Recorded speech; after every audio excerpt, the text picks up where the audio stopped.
You cannot define a culture. Culture exists everywhere. As soon as two people are sharing a coffee machine or whatever they're sharing, they create a culture around it. But you can influence the culture of the people working with you through your actions, values, reward systems, and people you hire. And values are very important. You cannot define a value. You cannot say in this company, our value is to have high customer satisfaction. You can say it, but it's not a value until it, through your actions, is shown that we value customer satisfaction. And that goes for all values. A value is only a value if you sacrifice something to have that value. If customer satisfaction is really a value to you and your team, you have to show that you are willing to sacrifice, for instance, profit or something else in order to achieve a high level of customer satisfaction. If you as a leader of your company, even if it's a very tiny company, if you as a leader of that company shows that I have values and I stand for these values, people will admire you, people will follow you, and then you are already on the right track of creating a corporate culture that can make you become very successful. Investors to admire. I see a lot of entrepreneurs around the world that spend most of their time chasing money.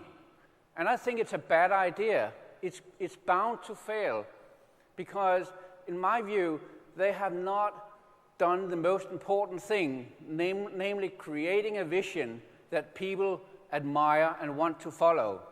If you follow your passion and create that vision, so people will follow you, so will the investors. Then the investors will queue up, can I invest in your venture because it sounds so interesting. So focus on the culture, focus on the vision, focus on the values, then the investors will come. Very, very phenomenal. I guess all of you have met people like that who have worked with companies where you just felt, wow, this is big. When we listened to Elon Musk before the break, the things that he and his team does, absolutely phenomenal. And make sure that these teams are as diversified as possible, because that makes it even more impressive, because you get into an innovative virtuous circle because of that diversity that you will never get if you have a monocultural team. So just to add on one problem, and that is that all these employees are highly technically skilled who've been in the industry for a long time. So you can't get rid of them as well. So when I tell them that we can motivate you, but everything involves a cost, adding to the cost of the company. Yeah. If you give them a monetary incentive or something. Yeah. So any other way other than the monetary incentive that you feel that I can bring the best out of them on a day-to-day basis? It's because they have a cultural perception that change is bad. They see change as bad. It will only get worse for me if we change, but it could also get better. So you as a leader, you have the responsibility. It's always the responsibility of the leader.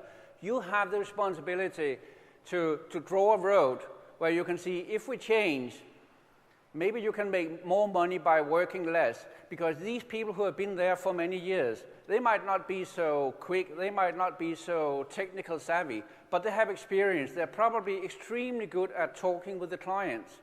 So maybe they should just have a different role and still stay with the company because they are a huge asset. But that's your responsibility as a leader of thinking that out.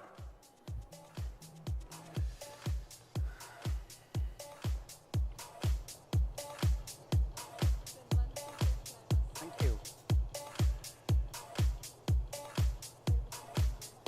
Oh, it's cute. I like it very well. Thank you.